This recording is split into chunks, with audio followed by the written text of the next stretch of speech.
Hello everyone, मेरा नाम है अनुषा। स्वागत है आप सबका द हटके टॉक्स पर। आज हम बात करेंगे कुछ कॉमन फूड मिथ्स की जो हम इंडियंस को कम पता होते हैं। आज हम स्पेसिफिकली अपने इंडियन फूड्स के बारे में चर्चा करेंगे और साइंटिफिक रीजंस के साथ कुछ गलतफहमियों को दूर करेंगे। सो मेक श्योर कि आप वीडियो एंड तक देखें।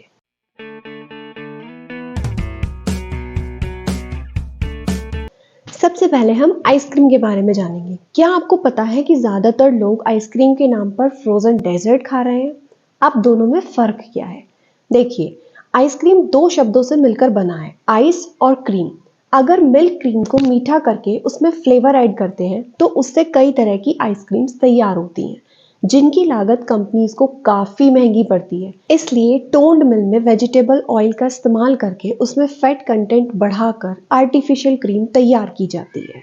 इसके अलावा highly processed floor, artificial fillers और गम्स फ्रोजन डेजर्ट में इस्तेमाल होती है।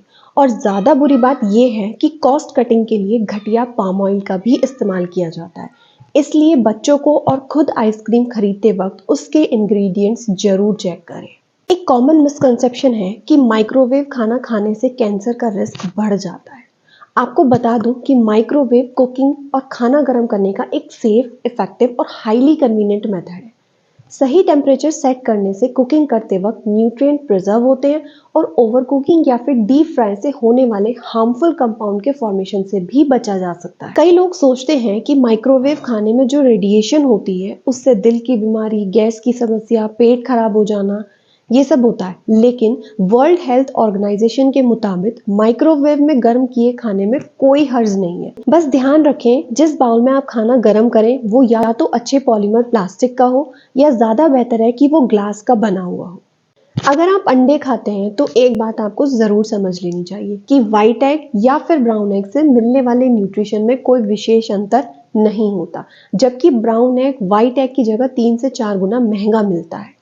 अंडे के खोल का रंग मुर्गी की नस्ल अंडे में प्राइमरी पिगमेंटेशन की वजह से होता है। वहीं अगर आपने कड़कनाथ अंडे के बारे में सुना हो, जो कि रंग में काला होता है और काफी महंगा भी होता है, उसमें कुछ हद तक प्रोटीन और आयरन का कंटेंट एक नॉर्मल अंडे से ज्यादा होता है। दोस्तों, आपको लगता होगा कि ऑर्गेनिक फूड आइटम्स हमेशा हेल्दी होते हैं। इसमें तो कोई शक नहीं है कि इसमें सिंथेटिक पेस्टिसाइड्स और फर्टिलाइजर्स के इफेक्ट से हमें काफी हद तक बचाते हैं, लेकिन फिर भी इनमें कई प्रकार के नेचुरल टॉक्सिन्स हो सकते हैं। खासकर अगर आप कोई ऐसा फूड आइटम ले जिसकी पैदावार हाइब्रिड तरीके से की जा रही है। एक बात हमेशा गांठ बांध कर रखें दोस्तों, हमेशा सीजनल फ्रूट्स या फिर वेजिटेबल्स ही खाएं। प्रकृति के सिद्धांत पर चलें और जिस मौसम में जो फल सब्जी ज्यादा उगते हैं उनमें प्राकृतिक रूप से न्यूट्रिशंस भी ज्यादा होते हैं। दोस्तों, इसके दो फायदे हैं। पहला कि सीजनल फूड आइटम आपको सस्ता मिलेगा और दूसरा कि हाइब्रिड फूड आइटम की तुलना में वो कम प्रोसेस्ड और नेचुरल होगा। दोस्तों, ब्राउन शुगर और ब्राउन राइस को व्हाइट शुगर और व्हाइट राइस से ज्यादा हेल्दी माना जाता है। ये सब सिर्फ मार्केटिंग का खेल है। इनकी इस प्रकार की मार्केटिंग के कारण इनके रेट्स में भी काफी अंतर होता है। ब्राउन राइस में फाइबर, होल ग्रेन के साथ विटामिन और मिनरल व्हाइट राइस से कुछ हद तक ज्यादा होते हैं, लेकिन फिर भी इनमें कुछ कमी है। जैसे ब्राउन राइस में साइटिक एसिड होता है जो हजम करने में थोड़ा मुश्किल होता है। साथ ही इसकी वजह से बॉडी में आयरन और जिंक का एब्सॉर्प्शन भी कम हो सकता है। ब्राउन राइस से सिर दर्द, उल्टी और सोराइसिस की दिक्कत भी हो सकती है। वहीं अगर हम ब्राउन शुगर की बात करें तो इसमें इन्फ्लेमेशन, टाइप 2 डायबिटीज होने की संभावना रहती है। दोनों ही चीजें, चाहे वो ब्राउन राइस हो या फिर brown sugar, high calorie food item है। भले ही ये अपने आप को व्हाइट काउंटर पार्ट से बेहतर हो, पर इनका सेवन सीमित तरीके से और अगर आपको कोई शारीरिक दिक्कत है तो डॉक्टर की सलाह से ही करें। कई लोग सोचते हैं कि अगर वो भूखे रहेंगे या डाइट कम कर देंगे तो जल्दी वेट लॉस कर देंगे। ये एक मिसकंसेप्शन है। लेकिन जब आप भूखे रहते हैं तब बॉडी भी एनर्जी सेविंग मोड में आ जाती है, जिसकी वजह से बॉडी में कैलोरी और धीरे धीरे बर्न होती है। भूखे रहने से शरीर को मिलने वाले सारे जरूरी न्यूट्रिएंट्स की भी कमी हो जाती है, जिससे हमारे फिजिकल और मेंटल हेल्थ पर काफी बुरा असर पड़ता है। भूखा रहने पर कुछ टाइम बाद आपका मसल मास कम होने लगेगा, जो कि अच्छी बात नहीं है।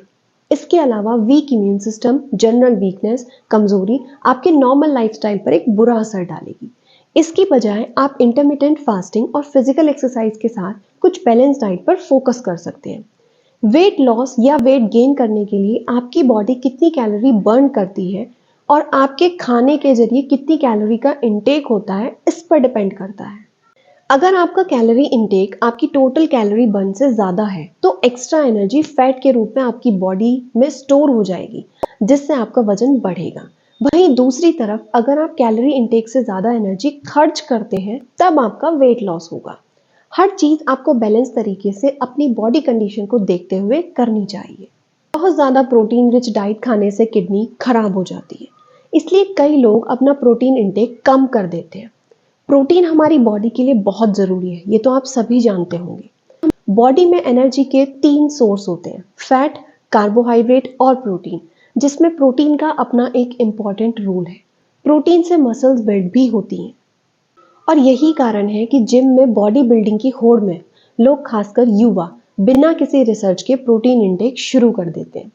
अगर आप एक नॉर्मल हेल्दी इंसान हैं और आप नेचुरल प्रोटीन सोर्स जैसे मीट, एग, बीन्स और डेयरी प्रोडक्ट का इस्तेमाल करते हैं, तब बॉडी जितनी उसको नीड है उतना प्रोटीन यूटिलाइज करेगी। लेकिन अगर आप प्रोटीन सप्लीमेंट लेते हैं तब आपको एक बार एक्सपर्ट की सलाह जरूर ले लेनी चाहिए।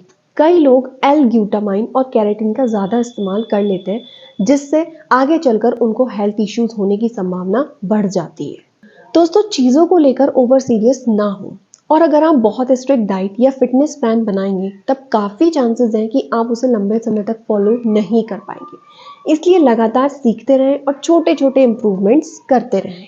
आई होप दी गई जानकारी आपके कुछ काम ज़रूर आएगी। मैं आपसे फिर मिलूंगी किसी हटके टॉपिक के साथ, तो मेक श्योर कि आप इस चैनल को सब्सक्राइब करें। Till then, goodbye, take care.